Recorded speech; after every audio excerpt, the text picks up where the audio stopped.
آج حقوق نسواں کے حوالے سے بات چل رہی ہے. میں نے پچھلے دنوں کے اندر ہمدرد حال کے اندر ایک فورم پہ کہا تھا کہ دنیا کے بڑے بڑے دانشور اور دنیا کے بڑے بڑے مذاہب اور مغرب جو آج عورتوں کو حقوق دینے کی بات کرتا ہے، اگر تاریخ میں ہم تاریخ کے جھونکوں سے جھانک کے دیکھیں تو یہ تو عورت کو انسان ماننے کے لیے تیار نہیں تھے. افلاطون کا فلسفہ پڑھیں، وہ کہتا ہے یہ از قبیل جن سے انسان ہی نہیں، انسان کی ضرورت خدمت اور کفالت کے لیے پیدا کی گئی ہے. ہم شکل بھی انسان کی ہے، انسان نہیں ہے. اور کسی نے کہا کہ یہ بدی کا سر چشمہ ہے، کسی نے اس کو اللہ کے قرب کے راستے کی سب سے بڑی رکاوٹ گردانا، اور کسی مذہب نے اس کے قتل کو جائز قرار دیا. یونانیوں کا فلسفہ پڑھ لیں. عیسائی دنیا آج جو دعوے کرتی ہے عورتوں کو حقوق دینے کی، 90,000 عورتوں کو عیسائی دنیا نے زندہ جلایا ہے. ان کی تاریخ بڑی شرمناک ہے. تو کس نے حقوق دیے عورت کو؟ کون عورت کے حقوق کا محافظ ہے؟ دنیا والے تو عورت کے وجود کو برداشت نہیں کرتے تھے. یہ بر صغیر پاک و ہند، ابن بطوطہ جب یہاں آیا تو کس بات سے بے ہوش ہوا تھا؟ اس نے ایک منظر دیکھا کہ ایک شخص فوت ہو گیا، اس کی بیوی کو ابھارا گیا کہ تیرا خامد مر گیا، جیون ساتھی پتی مر گیا، اب تو نے جی کے کیا لینا ہے؟ تیری وفا کا تقاضا یہ ہے کہ تو بھی اس جلتے ہوئے شعلوں میں چھلانگ لگا دے، تو خامد کی اگر وفادار ہے تو اس کو بھڑکا کر اس آگ کے اندر چھلانگ لگانے کے لیے تیار کیا گیا. اور جب اس نے جوش میں آ کے چھلانگ لگائی، اس کی چیخیں جب فضاؤں میں بلند ہوئی تو معروف سیاح ابن بطوطہ بے ہوش ہو گیا اور اپنے گھوڑے سے گر پڑنے لگا اور لوگوں نے بڑھ کے تھاما.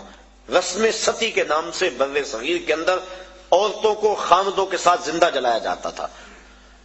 اور عربوں کی تاریخ آپ جانتے ہیں کہ وہ تو بیٹی کے وجود کو برداشت نہیں کرتے. حق دینا تو بات کی بات ہے، وہ تو وجود کو گوارا نہیں کرتے تھے.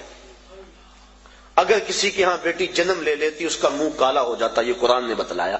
آبرو بچانے کا ایک ہی طریقہ کہ وہ بیٹی کو زندہ درگور کر دے. اگر ایسا نہیں کرتا تو معاشرے میں معزز نہیں سمجھا جاتا. اپنی بیٹی کے لیے آج میں اور آپ محبت بھرے جملے بولتے ہیں.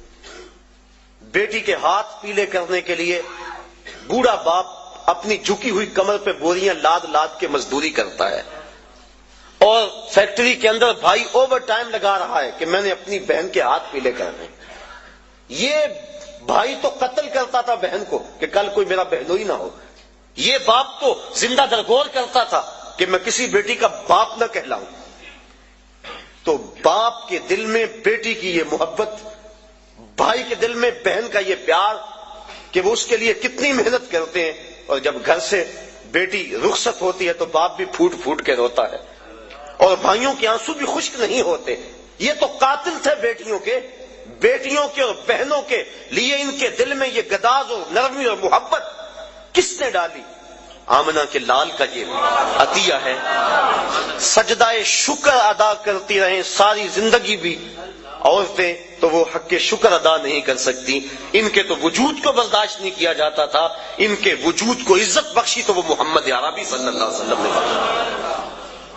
آج عورتیں بھنگڑے ڈال رہی ہیں کہ ہمارے حقوق کا تحفظ کیا گیا، اور اگر اس کی آبرو بھی لٹتی ہے بالجبر تو مقدمہ بھی درج نہیں ہوتا. پہلے سیشن جج کے پاس اسے جانا ہوگا، استغاثہ پیش کرنا ہوگا. پیچیدگیاں ہیں، قانونی معاملات ہیں. یہ تو آنکھیں کھلیں گی اس وقت جب ان کے ساتھ جو ہے وہ عملی سلوک ہوا. تو آج یہ بنگڑے اور آج یہ خوشیاں کہ ہمیں تحفظ دے دیا گیا، یہ عورتوں کے تحفظ کا بل نہیں ہے، عورتوں کی تذلیل کا بل ہے. عورتوں کو تحفظ اسلام نے دیا ہے. جس ماں کو ترکے میں بانٹتے تھے اس کے قدموں میں جنت ڈال دی، کہا تیری جنت اس ماں کے قدموں تلے. اور یہ شرطیں لگائی کہ ماں قاریہ قرآن ہے یا حافظ قرآن ہے یا رابعہ بصری ہے وقت کی تیری ماں، تو پھر اس کے قدموں تلے جنت ہے. اپلے تھاپتی ہوئی ماں کے قدموں تلے بھی بیٹے کی جنت رکھ دی گئی. بہن کو عزت کی مسند پہ بٹھا دیا گیا. بیٹی کو باپ کے لیے دل کی دھڑکن بنا دیا گیا، آنکھوں کا نور اور چین بنا دیا گیا، گھر کی زینت بنا دی گئی، اور بیوی جس کو پاؤں کا جوتا خیال کیا جاتا تھا اس کو محبوبہ بنا کے خامد کے لیے محبتوں کے گوشے اس کے سینے کے اندر رکھے گئے۔